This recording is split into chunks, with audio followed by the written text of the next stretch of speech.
Hello students, now today we'll start the learning rules. As I have already told you, there are two types of learning, supervised learning and unsupervised learning. In case of supervised learning, we are having a teacher response, and in unsupervised learning, we don't have the teacher response. Now depending upon these two types of learning, we are having different learning rules.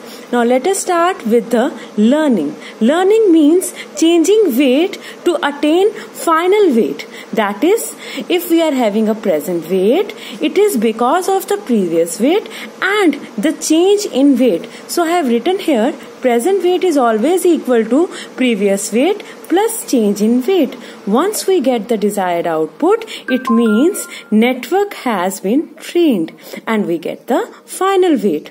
Now learning means updating of weights. Now this updation is always given by the change in weight and it is given by delta W. So always if we are having a present weight WT plus 1, it is always given by the W2, that WT, that is the previous weight, plus change in weight, that is the delta W. So we have to find this delta W using different learning rules.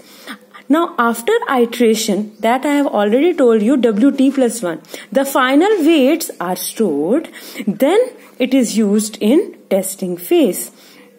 These are the weights that we get the output to the maximum accuracy. Now we'll start with the generalized learning rule that is given by Amare in 1990.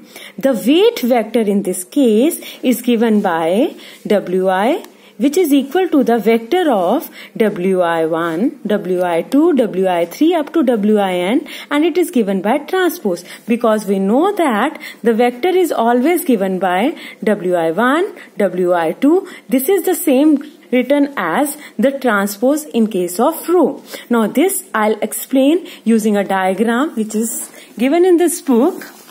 I have already explained this diagram in your supervised learning. Now I am repeating it again so as you will understand the concept of updation of the weights.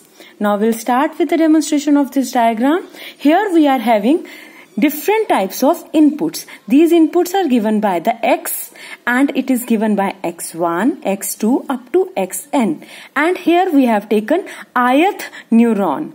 Now whenever we have to use X with the ith neuron, we'll take weight. And weight, how we write down the weight? Wi1, Wi2, because I is given by the destination and 1 is given by the source. I have already told you, weight is always represented by W, destination, source. So Wi1, Wi2, Wi3, Win.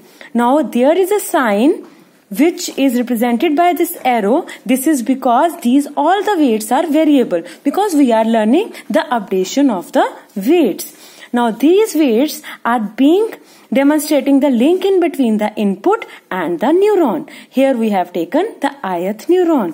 Now this is the case, generalized case, and this case is taken as the supervised type of learning. Now we are getting the output OI from the ith neuron.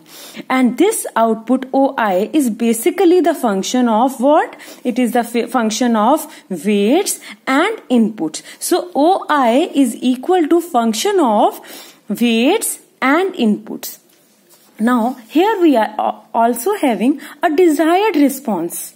Desired response in case of supervised type of learning. Now this desired response is given to the learning signal generator.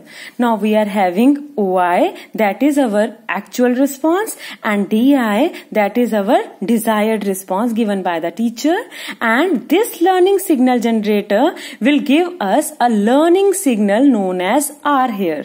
So R is what? R is a learning signal represented by given by learning signal generator, and it is basically the function of the actual output and the desired output. In case of your supervised type of learning, I have given you the difference in between the OI and DI. We can take any type of comparison in between OI and DI. We can take mean square error, we can take squared error, we can take simple mean error in between OI DI, and we can also take the difference in between OI and DI. So R can be any of them.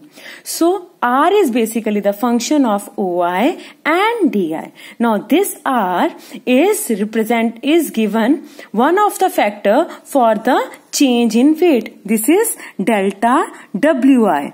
Now this delta Wi is the change in weight that we have to find out. This delta Wi is basically the multiplication of the learning signal, that is R, and the present input, that is X. X is what? It is the combination of X1 to Xn. Now for the constant we have given a C. Now this is what? This is the constant of proportionality. So delta Wi is always given by the formula C multiplied by R multiplied by X. This is what our simple learning rule, that is generalized learning rule. Now what learning rule signifies? Learning rule signifies how we update our present weight, and this is the updation of the present weight that is given by delta W. Now I'll explain you the same in case of your derivation. Now here Wi is given as Wi1 up to Win transpose. Now this increases in proportional to the product of X and learning signal R, that I have already explained you in case of multiplier delta W.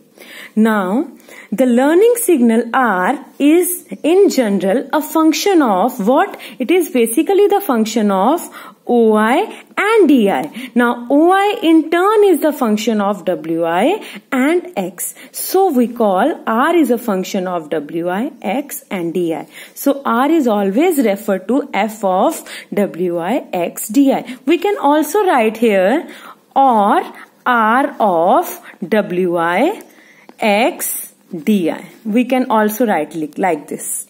Now this DI is what? It is the teacher signal. It is present only in supervised type of learning. If we are having unsupervised, there will be no DI to this network. The increment of the weight, that is known as delta W for the vector Wi produced by the learning step at time t. Now we are representing it with respect to time t. It is always given by delta Wit, that I have already explained you in this diagram. Delta W is always the function of what? CRX. Now again यहाँ पे क्या हो रहा है? It is the multiplication of CR and X, where R is the function of Wi, X and DI. It is the same. The change in weight, it is given by C multiplied by R into X. Now it is written like this: C into R of Wit, X, Dit and Xt. Now where C is what? It is C is a small positive number and it is called learning constant and determines the rate of learning. Now the minimum and the maximum values of C is 0 and 1. The weight vector at the next step. For the next iteration, what would be the weight vector? It would be Wi t plus 1, and it is always given by Wit plus change in weight. Now change in weight is represented by delta Wit, which is in turn represented by C into R into X, where R is the function of W into X and Di. Now in case of continuous learning, this delta would be replaced by differential. So differential of weight by dt, it is always equal to C into R into xt. Now this is all about the generalized learning rule.